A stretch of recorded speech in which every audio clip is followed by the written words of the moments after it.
حضرت عمر کی شہادت ہے.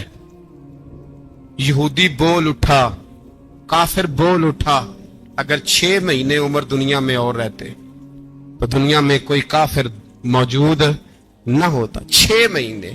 اور جب اس بطل جلیل کا جنازہ اٹھا, اللہ بخاری پڑھیے نا, اللہم ارزقنا شہادت فی سبیلک, اللہ بسترے کی موت نہ دینا, شہادت کی دینا.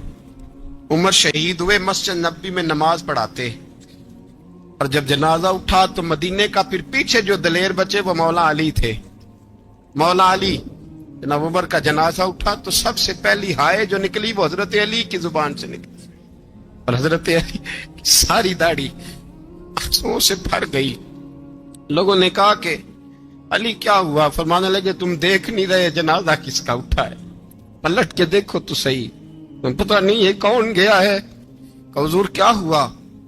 آپ فرمانے لگے عمر اس طرح کے کام کر کے گیا ہے, اب ان کے رستوں پہ کون چلے گا؟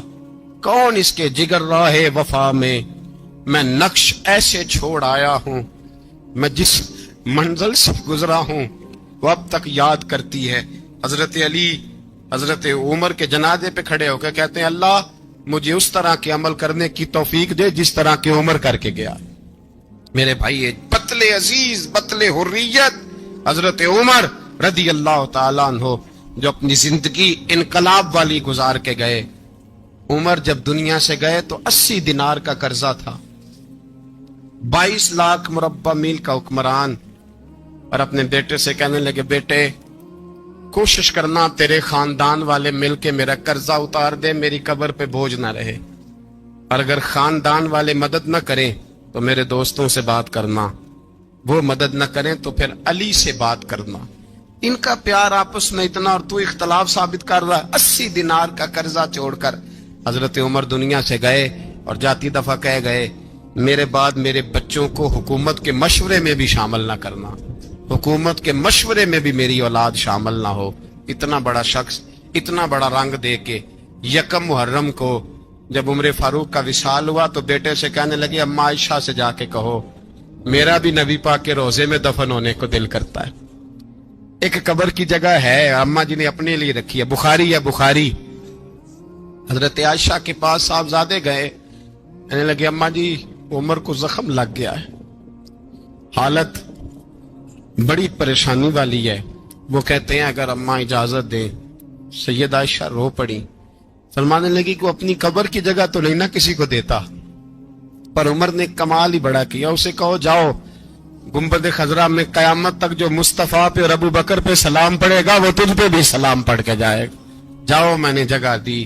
اعلیٰ حضرت فاضل بریلوی رحمت اللہ علیہ فرماتے ہیں وہ عمر جس کے آدھا بشیدہ شکر, اس خدا دوست حضرت پہ لاکھوں سلام, اس خدا دوست حضرت پہ. آپ یقین کریں ممبر پہ بیٹھا ہوں, حضرت عمر کا جب نام لیتا ہوں تو میرے وجود کے رونگٹے کھڑے ہو جاتے ہیں. حضرت عمر کی زندگی جب پڑھتا ہوں تو لگتا ہے خدایا ایسے شخص بھی دنیا میں آئے. کہ حضرت عمر رضی اللہ تعالیٰ عنہ کا آج یوم شہادت ہے. میرا تو دل کرتا تھا کہ فجر سے باتیں شروع ہوں اور سارا دن ہی عمر کی باتیں ہوتی رہیں, سارا دن جناب عمر کی باتیں, سارا دن. اس لیے کہ ذکر جناب عمر کا ہوگا پر راضی اللہ کے رسول ہوں گے. میرے رسول پاک علیہ السلام سب کے لیے ہی دعا مانگتے ہیں نا, حضور کی دعا عام ہے, لیکن مصطفیٰ کریم نے کعبے کا غلاف تھام لیا اور غلاف کعبہ کو حضور نے سینے سے لپٹایا اور سینے سے چمٹا کے کہا اللہ میں نے تو کبھی سوال ہی زیادہ نہیں کیے, میں کرنے آیا ہوں, مجھے عمر دے دے, عمر دے دے. حضور نے مانگ کے لیا. اور پھر جب جس کو حضور مانگے اللہ سے, حضرت عوف بن مالک اشجعی ایک صحابی ہیں, حضرت عوف بن مالک رضی اللہ تعالیٰ عنہ فرماتے ہیں کہ جناب ابو بکر صدیق کا زمانہ تھا تو میں نے خواب دیکھا, میں نے خواب میں جناب عمر کو دیکھا, اور میں نے دیکھا کہ کوئی کہنے والا کہہ رہا ہے کہ عمر وہ ہے کہ اللہ کے رستے میں کوئی اسے جتنا مرضی برا بھلا کہے یہ پرواہ نہیں کرتا. کس کے رستے میں؟ بولے سارے. اس کا مطلب ہے اللہ کے رستے میں لوگ برا بھلا بھی. قرآن مجید نے کہا وَلَا يَخَافُونَ لَوْمَةَ لَائِمٍ, کچھ لوگ ایسے ہیں جو برا بھلا کہنے والوں کی پرواہ نہیں کرتے. اور دوسری بات میں نے یہ دیکھی کہ عمر خلیفہ بنے گا، اور تیسری بات میں نے خواب میں یہ دیکھی کہ عمر شہید بھی کیا جائے گا، عمر شہید بھی ہوگا۔ یہ میں نے 3 باتیں خواب میں دیکھی۔ فرماتے ہیں میں نے آ کے خواب حضرت ابو بکر صدیق کو سنائی، وہ خلیفہ تھے۔ وہ کہنے لگے ٹھہر جا، میں عمر کو بلاتا ہوں، اس کے سامنے دوبارہ سنانا، اس کے سامنے۔ فرماتے ہیں میں نے بلایا حضرت عمر فاروق کو، آ کے بیٹھے، خواب شروع ہوا۔ کا ایک بات تو میں نے یہ دیکھی کہ آپ ملامت کرنے والے کی پرواہ نہیں کرتے، دوسرا آپ خلیفہ بنے گے۔ جناب عمر کہنے لگے چپ کر، ابو بکر کے سامنے ہی کہہ رہا ہے، چپ کر، خلیفہ کے سامنے ہی کہہ رہا ہے۔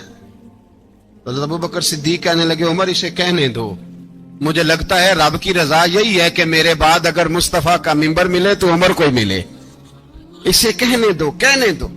حضرت عمر رضی اللہ تعالیٰ عنہ کو تیسری بات کہی۔ حضرت عوف بن مالک نے کہا آپ شہید کیے جائیں گے، میں نے خواب دیکھی ہے۔ نیک لوگوں کے خواب بڑی حد تک سچے ہوتے ہیں۔ کہا میں نے خواب دیکھی ہے۔ تو حضرت عمر کہنے لگے شہید تو دلیر لوگ ہوتے ہیں، شہید تو دلیر، جسے سارا زمانہ دلیر کہہ رہا ہے وہ اپنے بارے میں کیا کہہ رہا ہے؟ کہتے ہیں شہید تو دلیر، میں تو کاہل سا آدمی ہوں، سست آدمی ہوں، میں تو اتنا کام ہی نہیں کرتا، تو یہ خواب تو نے جو ٹھیک ہے دیکھا ہے نا، پھر سے دیکھنا۔ تو ابو بکر صدیق فرمانے لگے عاجزی نہ کر، انکساری نہ کر، تو جو کہہ رہا ہے ٹھیک کہہ رہا ہے، لیکن مجھے سن کے شکر بھی ہوا ہے اور افسوس بھی ہوا ہے۔ افسوس اس بات کا کہ تیرے جیسا بطل عظیم چلا جائے گا، اور شکر اس بات کا کہ رب تجھے زندگی بھی اعزاز والی دے گا، اور شہادت کی موت دے کے اللہ تجھے موت بھی عزت والی عطا فرمائے گا۔ اللہ موت بھی تجھے عزت والی دے گا، تجھے کاہلوں جیسی موت اللہ۔ حضرت فاروق اعظم رضی اللہ، او بھائی یہاں تو اس زمانے کا سب سے بڑا مسئلہ پروٹوکول ہے۔ ہم چھوٹے طبقے سے لے کر بڑے سارے پروٹوکول کے قائل ہیں، پر حضرت عمر رضی اللہ تعالی، حضرت عمر کی سادگی اور پھر جناب عمر کی عاجزی، جب انسان اپنے اوپر سوار کر لیتا ہے نا، سوار کر لیتا ہے، میں بدکار پرانا خادم، کسے در ملی نی ٹوئی، تے واصف یار نے نظر جو کی تھی تے واصف واصف ہی ہو۔ میں اکثر سوچتا ہوں حضور نے جہاں بھی کہا نا، فرمایا میرے بعد نبی ہوتے تو خطاب کے بیٹے عمر ہوتے۔ حضور نے فرمایا عمر جس رستے سے جاتا ہے شیطان وہ رستہ بدل جاتا ہے۔ نبی پاک صلی اللہ علیہ وسلم نے فرمایا میرا عمر وہ ہے کہ اس کی زبان پر حق جاری ہے۔ حضور علیہ الصلوۃ والسلام نے فرمایا 950 سال حضرت جبریل میرے عمر کی شان بیان کریں تو ان کی عظمت ختم نہیں ہوتی۔ 950 سال جبریل عظمت بیان کرے تو ختم نہیں ہوتی۔ یہ بات ہے حضرت عمر کی، اور فرمایا عمر ابو بکر کی نیکیوں میں سے ایک نیکی ہے، یہ شان ہے اب عمر فاروق رضی اللہ تعالیٰ عنہ کی۔ حضور نے فرمایا میرے بعد نبی ہوتے تو عمر ہوتے، جس گلی سے عمر آئے شیطان رستہ بدل جائے۔ میرے عمر فاروق کی شان 950 سال بیان ہو تو ختم نہ ہو۔ عمر کی زبان پر اللہ حق بیان کرتا ہے، جو عمر کہتا ہے وہی رب کر دیتا ہے۔ حضور ساری زندگی فضیلتیں بیان کرتے رہے، عمر جواب میں کیا کہتے ہیں؟ کوئی بتائے نا کہ یہ والی حدیثیں کبھی عمر نے بھی روایت کی ہوں کہ حضور نے میرے بارے میں یہ کہا ہے۔ یہ روایتیں وہ روایت نہیں کرتے، ان سے جب لوگ کہتے عمر تیری بڑی بات ہے تو عمر رو پڑتے، کہتے میں تو اونٹ چرانے والے باپ کا بیٹا ہوں، میں تو اونٹ چرانے والے باپ کا بیٹا، اونٹ چرا۔ اس سے آگے عمر گئے ہی نہیں ساری زندگی، اس سے آگے لفظ ہی نہیں ادا کی۔ اور میں تو بھائی اونٹ چرانے والا، میرا باپ تو اونٹ چرایا کرتا تھا، 10 اونٹ تھے، میری ڈیوٹی ہوتی تھی، سنبھالے نہیں جاتے تھے، ابا ڈنڈوں سے مارتا تھا۔ ساری زندگی عمر حج کرنے گئے، ایک خشک تنا کھجور کا عمر فاروق رضی اللہ تعالیٰ عنہ نے اس کو اپنے کلاوے میں لیا، رونے لگے۔ لوگوں نے کہا عمر کیا ہوا؟ فرمانے لگے یہاں میں اونٹ چرایا کرتا تھا، یہاں میں اونٹ چراتا تھا، 10 اونٹ سنبھالے نہیں جاتے تھے۔ دیکھو رسول اللہ کی شان، آج ساری امت چلانے کا طریقہ عطا فرما دیا ہے، ساری نظریے سے پیار۔ یار پیسہ کس کو برا لگتا ہے؟ سارے صحابہ مل کے آئے، کہنے لگے عمر فاروق سے کہنا ہے نبی پاک کے زمانے میں تو ظاہراً غربت تھی، ابو بکر کے دور میں بھی غربت تھی، اب تو بڑا محال ہے۔ عمر سے سفارش کرو کہ عمر نیا کرتا پہنا کرے. ملکوں کے سفیر آتے ہیں, عمر وہی پھٹی پرانی چادر اوڑھ کے اور وہی کئی جگہ پہ پیوند لگے سوٹ پہن کے سفیروں کے سامنے بیٹھ جاتا ہے. عمر کو مشورہ دو, طے ہو گئی بات. سب نے جب مشورہ دے لیا تو سارے کہنے لگے یہ بتاؤ شیر کی مونچھ کو ہاتھ کون لگائے گا؟ کہنا کس نے ہے؟ بندہ بھی تو ڈھونڈو نا. نے کہا جناب میرا یہ خیال ہے کہ مولا علی شیر خدا کہیں گے, کیونکہ جس شخص کی عمر کو سب سے زیادہ حیا کرتے دیکھا وہ شیر خدا مولا علی ہے رضی اللہ تعالی. علی کہیں گے اس لیے کہ جناب علی تو کئی دفعہ جب گفتگو کرتے تھے تو حضرت عمر چپ کر جاتے تھے اور فرماتے تھے علی نہ ہوتا تو میں ہلاک ہو جاتا. تو کہا علی سے کہو. جناب علی شیر خدا کو بلایا. کس کام کے لیے جی؟ اللہ اکبر. یہ ذرا آپ نے اس دور پہ اس بات کو ذرا لاکا جناب ان سے کہیں کہ زیادہ نہیں, ایک کرتا نیا پہن لے. سفیر آتے ہیں, وزیر آتے ہیں تو ایک کرتا نیا پہن لے. حضرت علی کو بلایا. آپ فرمانے لگے کوئی اور بات ہوتی تو میں کہہ دیتا, یہ والی میں نہیں کہہ سکتا. کوئی اور ہوتی تو میں عمر کو کئی دفعہ کہہ دیتا ہوں, جلال میں بھی تو سن, یہ والی میں نہیں کہہ سکتا. میں تمہیں ایک مشورہ دیتا ہوں. کہ وہ کیا؟ کہنے لگے سید عائشہ صدیقہ سے کہو, وہ مومنوں کی ماں ہیں, عمر ٹالے گا نہیں. اماں جی سے جا کے کہا اماں جی نیا کرتا عمر سے کہیں پہن لیں. وزیر آتے ہیں, بڑے بڑے لوگ, تو چلو کوئی عرض نہیں. اماں جی نے کہا اچھا کوئی بات نہیں میں بلا لیتی ہوں. جناب عائشہ نے پیغام بھیجا. جب خادم نے کہا نا مصطفیٰ کے گھر سے پیغام آیا ہے, تو 20 لوگ بیٹھے تھے. عمر کانپتے ہوئے اٹھے, کانپتے دوڑے. حضرت عائشہ پردے میں تھی تو فرماتی ہیں عمر اتحیات کی حالت میں بیٹھ گئے. کہا اماں جی دیر تو نہیں ہو گئی مجھے آنے میں؟ کہا نہیں ٹائم پہ آ گئے ہو. کس لیے بلایا تھا؟ کہا عمر دیکھو غربت کے معاملات اور ہوتے ہیں, جب اللہ آسانی دے تو کوئی چیز استعمال کرنا حرام نہیں ہوتی, اگر حرام ہے تو بتاؤ. کہا نہیں اماں جی حلال ہی ہے. تو فرمایا پھر اتنے سفیر آتے ہیں, مشیر آتے ہیں, اب تو مال غنیمت بڑا آتا ہے, ڈھیر لگ جاتے ہیں مسجد میں, تو چل ایک نیا کرتا تم بھی پہن لیا کرو. اور آپ نیا کرتا پہنو گے تو دھاک بیٹھے گی غیروں پر. تو صحابہ کا مشورہ ہے کہ آپ نیا لباس پہنے. اماں جی کہتی ہے میں نے حکم دیا تو عمر چپ کر گئے, گردن جھک گئی. تھوڑی دیر کے بعد سیدنا عمر فاروق نے سر اٹھایا تو داڑھی پہ آنسو گر رہے تھے, رو پڑے. کہنے لگے پاک محبوب کی پاک بیوی جیسے حکم کرتی ہو میں حاضر ہوں, پر مجھے وہ والا لباس پہنانا جو میرے مصطفیٰ نے پسند فرمایا ہے. اگر یہ رنگ رسول پاک کا ہے تو میں حاضر ہوں, اور اگر نبی پاک کا نہیں تو پھر جیسے آپ حکم کریں. جناب عائشہ کہتے ہیں عمر روئے تو میں زیادہ روئی, میرا پلو بھیگ گیا آنسوؤں سے. میں نے کہا عمر آپ جائیے. عمر یوں نکلے تو جو صحابہ کھڑے تھے وہ کونے میں تھے, سارے آ گئے. کہا اماں جی کیا بنا؟ فرمایا بھائی تم سب جو باتیں کہتے ہو وہ اپنی جگہ ٹھیک ہیں, پر عمر جو بات کرتا ہے وہ سب سے زیادہ ٹھیک ہے. عمر جس پہلو پر بات کرتا ہے وہ یار ایسی عاجزی, ایسا رنگ, ایسا انداز, ایسا طرز حیات, ایسی زندگی. اولاد کے معاملے میں لوگ بزدل ہو جاتے ہیں, بزدل. پر حضرت عمر کا بیٹا مصر گیا, وہاں سے کمائی کر کے لایا, تجارت کرنے گیا, لاکھوں کا مال. کون سا باپ ہے دنیا میں جس کا بیٹا باہر سے پیسے لے کے آئے تو ابا تفصیل پوچھے کہ بیٹا کہاں سے کمائے, کہاں سے لایا, کتنے ملے, کیوں آئے؟ کون سا باپ تفصیل پوچھتا ہے؟ ابا تو کہتا ہے لا صحیح, اور تعریفیں کرتا ہے میرا بیٹا بڑی کمائی کرتا ہے. کبھی پوچھا ہے اس سے کہ ڈیوٹی صحیح دیتا ہے کہ نہیں؟ کبھی پوچھا ہے کہ تو ایمانداری کی روزی لاتا ہے کہ حرام کی کماتا ہے؟ یہ باپ کی ذمہ داری ہے, یہ اماں کی ذمہ داری ہے. پھر کہتا ہے بیماری کیسے آ گئی, پریشانی کیسے آ گئی؟ تو نے کبھی سوال کیا اپنی اولاد سے؟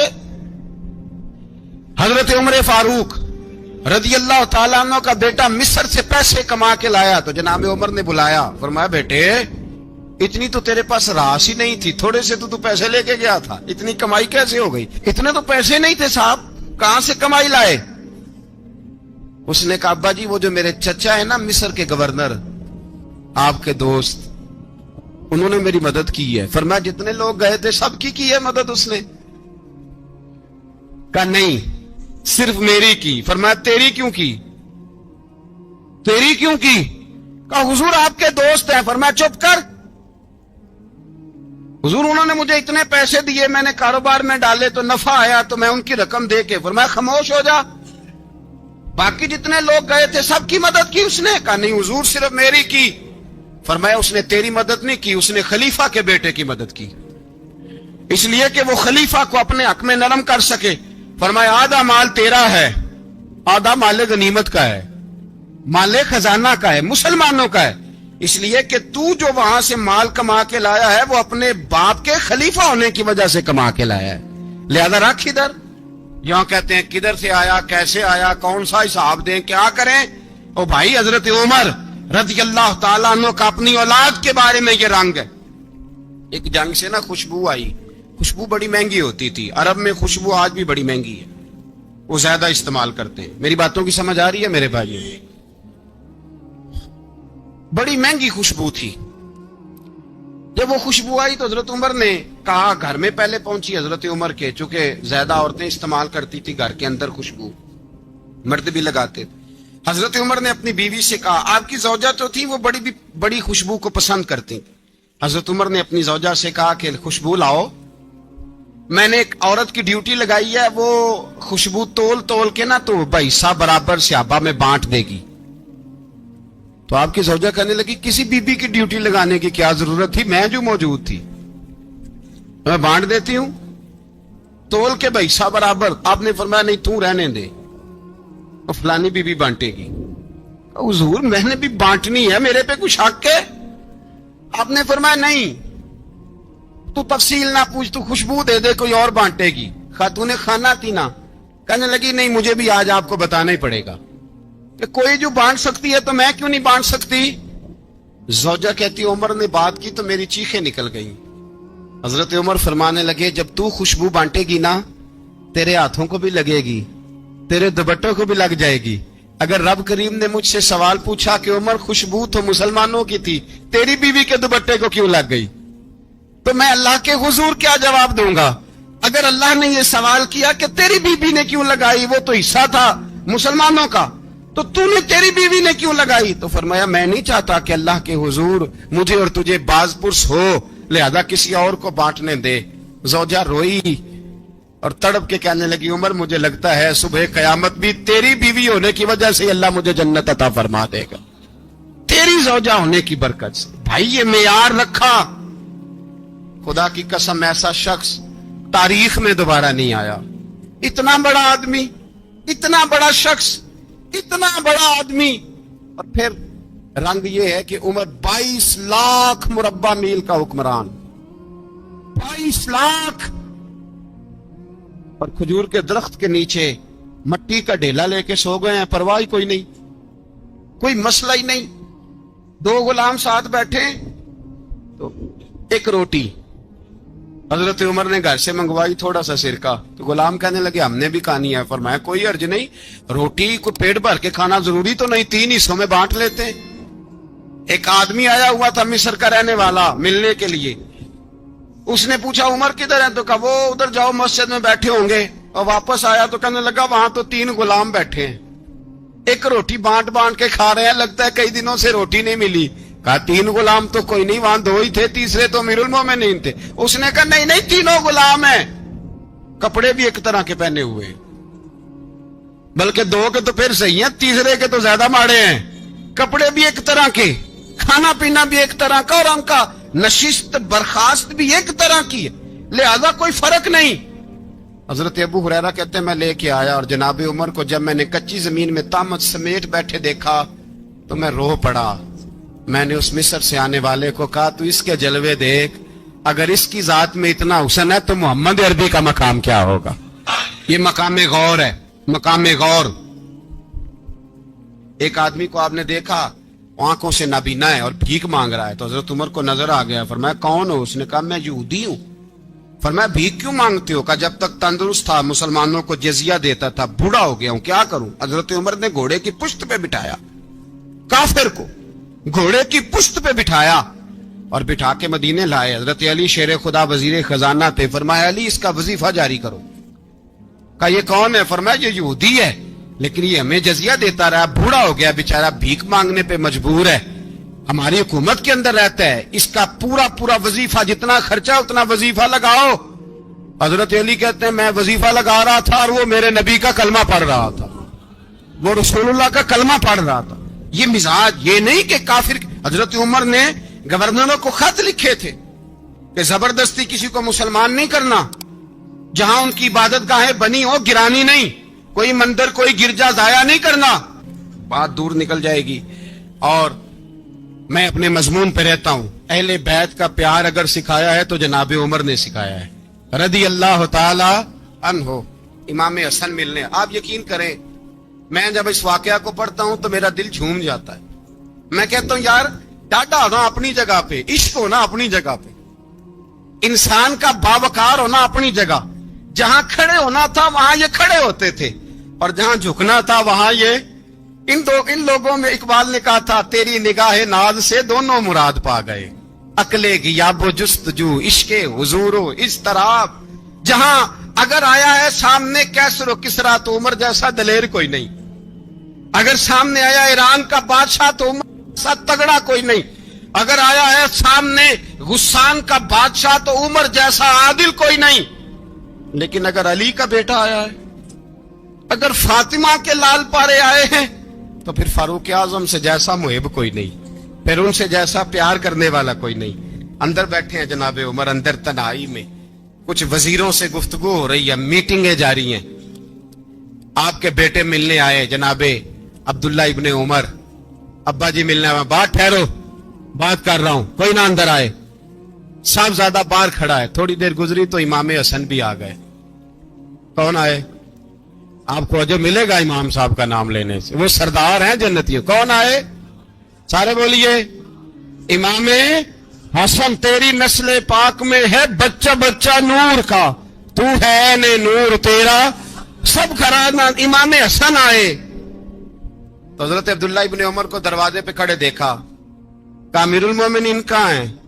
کہنے لگے حضرت عمر کے بیٹے، کہنے لگے وہ اندر بیٹھے، کچھ میٹنگ ہو رہی ہے اور انہوں نے کہا کوئی اندر نہ آئے، لیکن آپ جانا چاہیں تو چلے جائیں، آپ جانا چاہیں تو، تیری نسل پاک میں ہے بچہ بچہ نور، آپ جانا چاہیں تو چلے جائیں۔ تو انہوں نے کہا جب آپ باہر کھڑے ہیں تو مجھے کوئی اتنا ضروری کام نہیں، اور ابھی زور کی نماز تھوڑی دیر میں ہوگی، میں مسجد میں مل لوں گا امیر المومنین سے۔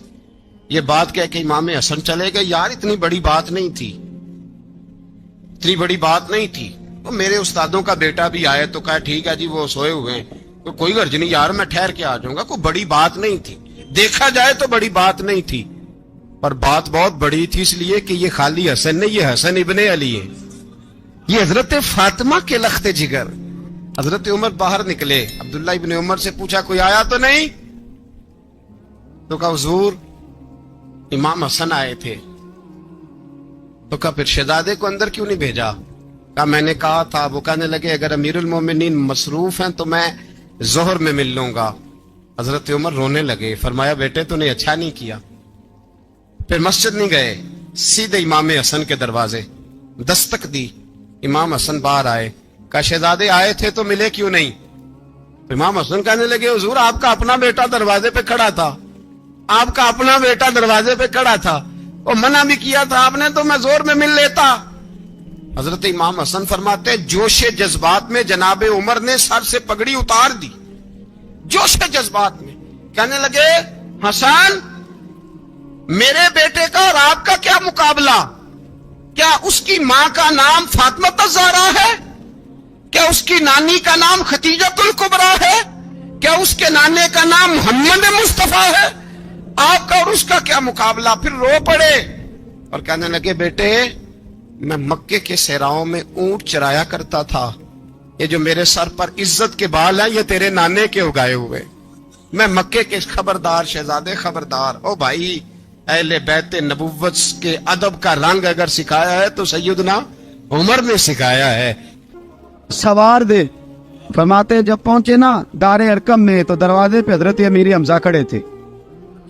حضرت امیر حمزہ، ایک شخص کہنے لگا حضرت امیر حمزہ سے عمر آ رہا ہے، فرمایا آنے دو۔ کہا حضور وہ تلوار بھی گلے میں لٹک رہی ہے، فرمایا آنے دو، وہ اگر عمر ہے تو میں بھی امیر حمزہ ہوں۔